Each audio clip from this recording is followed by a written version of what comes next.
The Vikings. Whether you know of them as violent savages who raided churches, intrepid explorers staking it to Columbus, or as horned helmet-wearing dragon riders, there's absolutely no doubt that they've left a pretty good image of themselves on us today.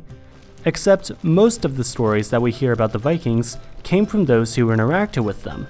And so if their interactions weren't all that friendly, I think you can guess where the stereotype of them being bloodthirsty raiders and pillagers comes from. That being said, these Scandinavian warriors and traders have sailed all around the world and explored territories then barely known or even completely unknown to Europe. So just how far did the Vikings manage to sail?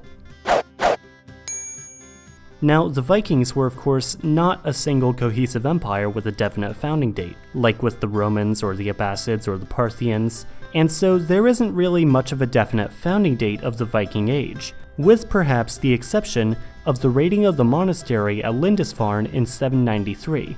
Now, the Vikings of course started off in Scandinavia, everyone knows that, but Lindisfarne was all the way over just off the coast of northern England.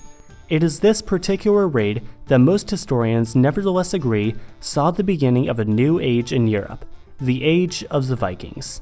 After all, the term Viking comes in fact from the Old Norse term Vikingur, which comes from the root words vik, meaning... Fine, I'll let this one slide.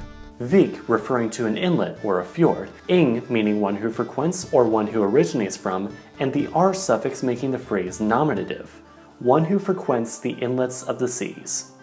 The Old English word weeking also has the article week, referring to the campsites that the Vikings were often known to establish during their raids. In the 9th century AD, pressured by various pressures back home, the Vikings first spread around and colonized parts of Britain and Ireland, and also went up the Baltic Sea coast and down into modern-day Russia.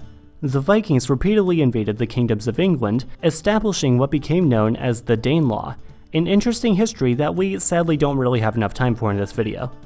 Nearby, they also established rule in parts of France. I mean, where do you think Normandy gets its name? And also sailed up the Baltic Sea and down into the territory of Kievan Rus, where they arguably helped establish Russia as we know it today. Through the rivers in the area, the Vikings made it down even further, venturing into the Caspian Sea and down into the Eastern Roman Empire and Constantinople. The Varangians, as the Vikings were known in the eastern half of Europe, would often attack Byzantine ships, but then often lost because of the whole Greek fire thing. Later on though, after 988, the Christianized Varangians actually went from attacking the Byzantines to becoming part of the Emperor's personal guard for 400 years. So, go figure. Before we go further southeast, let's also take a look at what we all know they did up northwest. In fact, before the Vikings came along, not a single person in the world had even heard of an Iceland before, and thus, although this is very much up for debate, it was likely the Viking chieftain Ingolfur Arnarson who was the first to colonize the island in 874. Later, Eric the Red was convicted of murder in 982 and promptly exiled from Iceland, and a few years later discovered and settled Greenland, whose climate was actually a little different, i.e. greener, than it is today. Although the colonies would eventually fade into obscurity due to constant attacks from the Inuits and shifting climates, this wouldn't happen until around 1450. In the meantime, the colonies the Vikings established on Greenland's southwestern coast actually did fairly well, maintaining over 250 farms, supporting over 5,000 people in 14 distinct communities.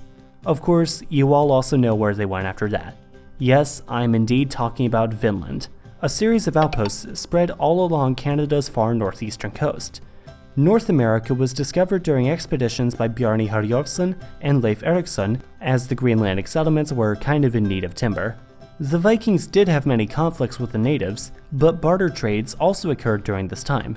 However, since this was just the Greenlandic contingency over here, they were a bit too outnumbered for their settlements to last long. Make no mistake, they did last a while, just not a super long time. Back in a southeasterly direction, the Vikings also made frequent contact with the Islamic world, establishing lucrative trading relations, effectively connecting the two halves of the Mediterranean back together in many ways. In exchange for goods such as amber, Frankish swords, unpaid workers, KhAnubis merch, and walrus ivory, the Arabian traders gave them silver dirhams. In fact, silver coins minted in Baghdad have even been found all the way up in Gotland. The Varangians sailed all the way down to the Levant, and also provided a wealth of information for the other side, in the form of the accounts written by Ahmad bin Fadlan, a Baghdadi traveler who served as part of the Abbasid embassy to the Bulgars in 921-22. Ahmad ibn Fadlan provides a detailed view of Viking culture through the travelogue he kept while acting as a member of the embassy of the Abbasid Caliphate.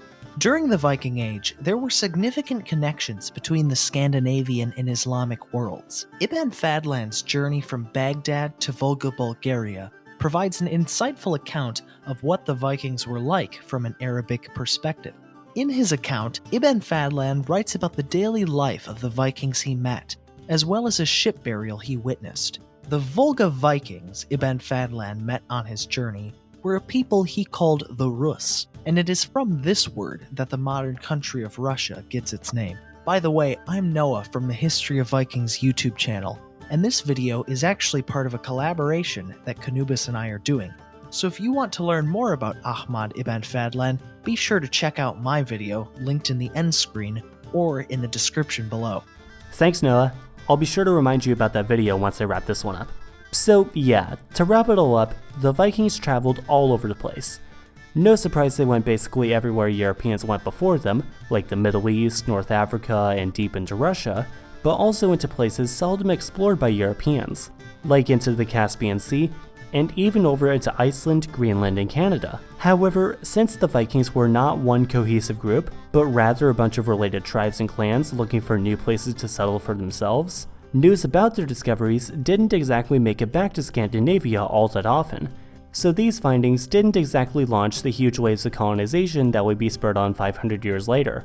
However, their legacy still remained even after the, quote, Age of the Vikings technically ended, especially with the Normans, who invaded all across Europe and also established themselves as the rulers of England. So not exactly all that inconsequential in world history. Thank you as always for watching this video. If you enjoyed this video, please be sure to like it and share it, and also check out the video accompanying this one all about the travels of Ahmad bin Fadlan, which is actually an incredibly interesting story that you seriously need to hear for yourself. As always, also be sure to check out the merch store on KhAnubis.tv and subscribe to learn something new every Sunday.